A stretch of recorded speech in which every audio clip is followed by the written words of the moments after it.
Listen up, get ready, I'm not gonna take no more. There's a revolution, a revelation going on in my soul. Buckle up, get ready, we're not gonna sit back. Hello, everybody, and welcome back to Live from the Heartland. I am your host, Michael James, and it always brings me a lot of pleasure to talk with this next guest I have. He's my long-standing comrade brother, someone who I bring into my class at DePaul on activism to talk to the young students. And he's an inspirational guy. He used to run track, and he's a hell of a revolutionary. The one, the only Lamar Billy Brooks of the Illinois chapter of the Black Panther Party. Good afternoon to you, Billy. Hello, Mike. How are you? I'm doing okay, brother. How are you? That's good. Hanging in there. Each day is a life, and I try to take it to the hill. Well, that's good. And I do want to say that my students always love it when you come to class. You're real good, and I hope that the radio listening audience and the YouTube and TV viewing audience gets as much pleasure out of seeing you and hearing you talk as I do. You have an exceptional group of young people every year who inspire me. I love to talk to young people. So here I am. Here you are. So how about let's start off. There's a lot of old timers listening to this show who probably know a lot about the Black Panther Party, but let's do a little refresher for people on the Black Panther Party in general, and particularly the Illinois chapter of the Black Panther Party. I know you were around deep into it, close to Chairman Fred. So give us a little bit of information, Billy. Well, 1968 was a year of pure turmoil around the world. The Vietnam War was raging. Everybody was trying to put together some kind of mass organizational structure to have an impact. I happened to join the Black Panther Party as a student at Wilson Junior College, which is now Kennedy King, and I met this young man by the name of Fred Hampton, who later became the deputy chairman of the Illinois chapter of the Black Panther Party. Our focal point at that time was getting to know each other, figuring out who we were and what we wanted to do. But within that process, we discovered that our passions were manifested in serving the people. The 10-point platform and program, as it was written, was not revolutionary in itself. It was more of a survival kit.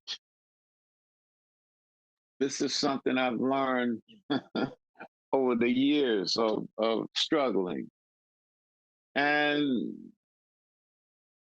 in the process of implementing survival programs, we met many people.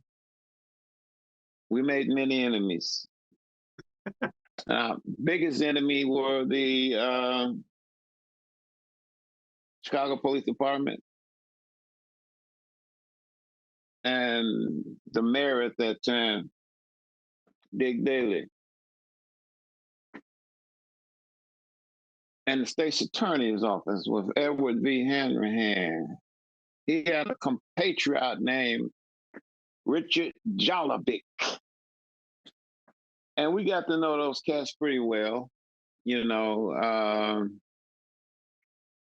main charge was to implement survival programs. And the first program we put out there was the Breakfast for School Children program in 1969 in April at the Better Boys Foundation.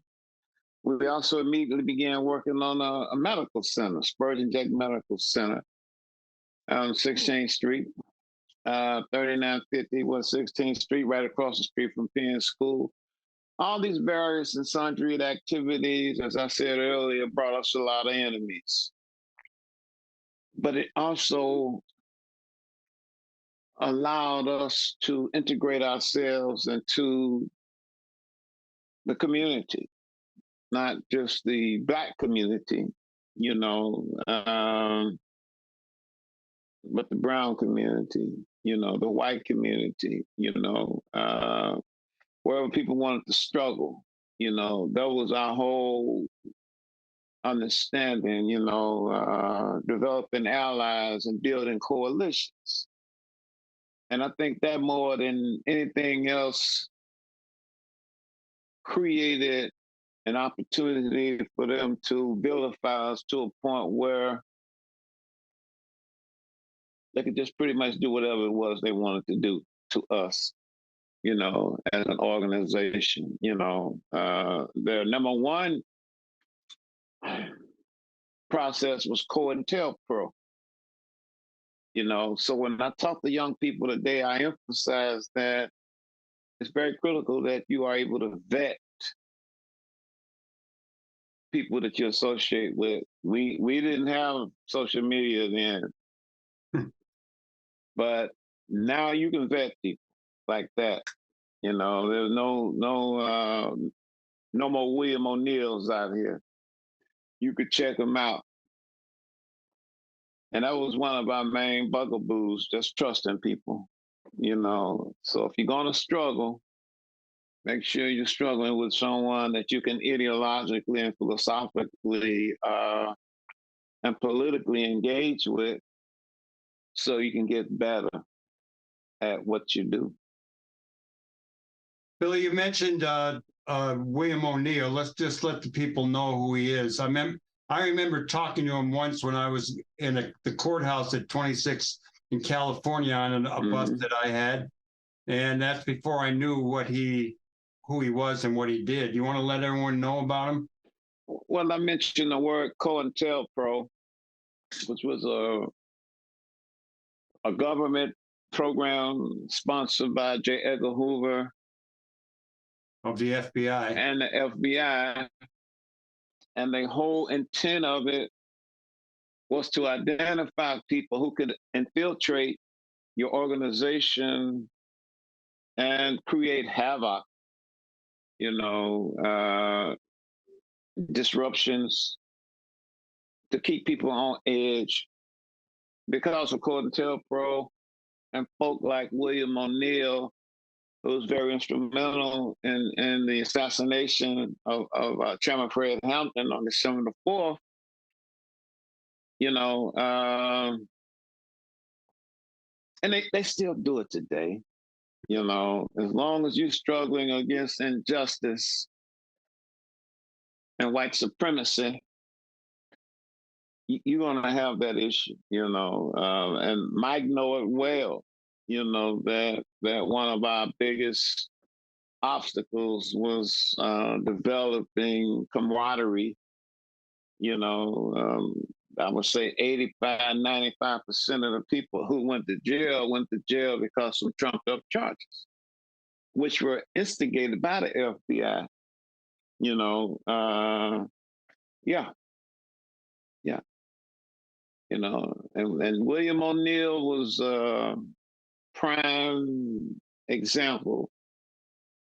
You know, he was like the protocol. You know, he was one of those guys who could do everything.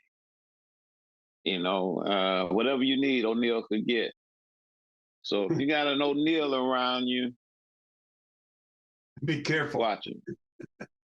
Yeah, so he was the guy that basically drugged Fred Hampton and was the inside guy for the government. And he later was overrun by a car on a freeway. Well, you think he was assassinated, or you think he just took his own life? I don't know. Yeah. I probably have as much information,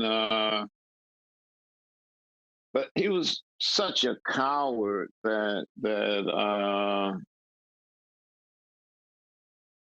and and a sleazeball that I could not see him, you know, this is just my thought, you know. Kyle was just, don't do that, So it's possible he had a little help getting over on the expressway. I wouldn't know. Yeah. Oh, I don't want to get hung up in that. I just, it was a tragedy. Tell for the people who may not know, which is pretty doubtful for the listeners to this show, but a little bit about Fred Hampton and what he was. I mean, he was a charismatic guy. Political analysis was right on, inspirational. That's partly why the COINTEL program and Hoover took him out, that they saw him as a potential messiah figure, a big time leader. And some people may have seen the film. You could tell me what you think about that. Go ahead. Fred was very compassionate, very sincere, very dedicated, very committed, revolutionary. He believed in leading by example. He often talked about what we were doing and how we were doing it, as opposed to what we're gonna do. When there were situations that came up, his clarity and his insight was just phenomenal. He left a legacy that is manifested in anyone who is considering committed to continue on with. The movie, I encourage people to watch The Assassination of Fred Hampton, The Murder of Fred Hampton by Mike Gray and Howard Alk, two very good friends who are no longer here. But I believe that truth has to be based on facts, not Hollywood. So anyone who was around in the 60s and knew how the pigs moved, knew the temperature that was in the community, and had an opportunity to watch that movie, Judas and the Black Messiah, probably would think they was watching some Twilight Zone bullshit. Because that's what it was. None of those scenes happened. None of them. It was all creative vilification. Yeah, creative vilification. That's what Hollywood does, That's their purpose, Yeah, that's what I think about it. Billy Brooks, let me ask you a little bit about the legacy of the party, both in Illinois and nationally. We've seen a lot of things come down since then. We've seen the rise of Black politicians, progressive movements. We've seen people assassinated, people killed by the police. We've seen massive demonstrations. We've seen the government, in some cases, move to do things that groups like the Panthers did, whether it be healthcare or food for kids, that kind of thing. Obviously not enough, but tell us what you think you can point to that was a success, a failure, or something that is still in motion and moving forward. First thing I'm going to say is a protracted struggle. I like it. Our journey started way before 1966 when the party was formally organized out in Oakland. It's a continuation of survival. One of the unique things about the Black Panther Party was that it had ideology, they had a philosophical process to it, which pretty much defined the politics of it. And the politics of it was manifested in the 10-point platform and program, whereas each one of those points were related to a specific program. If you look at the conditions today with police brutality and murder, people of color, you look at the healthcare situation, you look at the housing situation,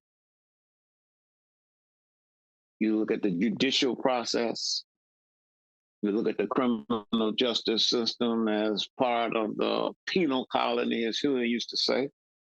And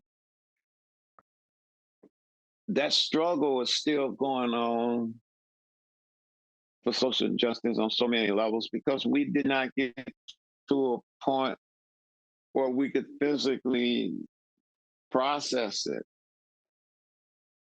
But the ideology, the philosophical understanding is there because politically we spoke about a process of dialectical materialism, which in essence means dealing with the conditions as they actually exist. I spoke earlier about truth and how that truth has to be grounded in facts. Well, the fact of the matter is that the current political atmosphere in this country, from the White House on down to City Hall, down on LaSalle, even though we do have a new mayor, the conditions that exist for poor people, period, are atrocious. Yes. So that's why it's a protracted struggle. Politically, one would think that if we could get enough elected officials, just on a city level, statewide level of conscious, progressive people, who represent their constituents. When I say represent, I'm talking about meeting their basic needs, And then it wouldn't matter so much about who the mayor is, because each person down there will represent the needs of their constituents. And that was one of the things that the Black Panther Party, on many levels, tried to do. Did it work? It only will work if you have people who are principled, like Fred, Chairman Fred, people who are committed. What it's going to take for us to get there, don't want to sound like Dr. King, but I do believe we're going to get to the promised land. I hope so. No, I do. We have some beautiful young people, Mike. We do. You see, they won't change. Our job is to give them the information that they need to help them avoid the pitfalls, and the disasters that plagued what we were trying to do back in the day. Well, we only got a couple minutes left, so why don't we continue on that with you sharing any thoughts you might have or advice to the young organizers, activists, people who are getting involved so that they can be involved in the protracted struggle over the long haul? But I think the most important thing is to understand what the struggle is. The struggle is about people coming together, people working together, people loving each other, people caring about each other, and people wanting to do better. When we were young, we saw that, but we didn't see all the barriers, There's a lot of them. Yeah, yeah, And for young people now, they just have to stay fact-based, And when someone show you who they are, believe that that's who they are. Believe that's who they are, And you need to get rid of them in a way where you're going to associate with them. Have to be very clear.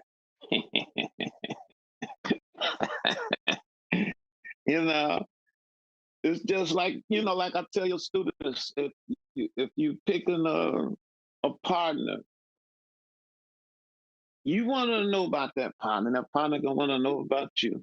You know what I'm saying? In order for y'all to develop any trust, any concern, any care, or any respect, it's a process. So go through that process and always deal with things as they actually exist. Right on, brother. And we're out of time. And I'll be seeing you real soon. So I want to thank you for coming on the show. And tomorrow. Actually, we are going to meet up tomorrow, you and me.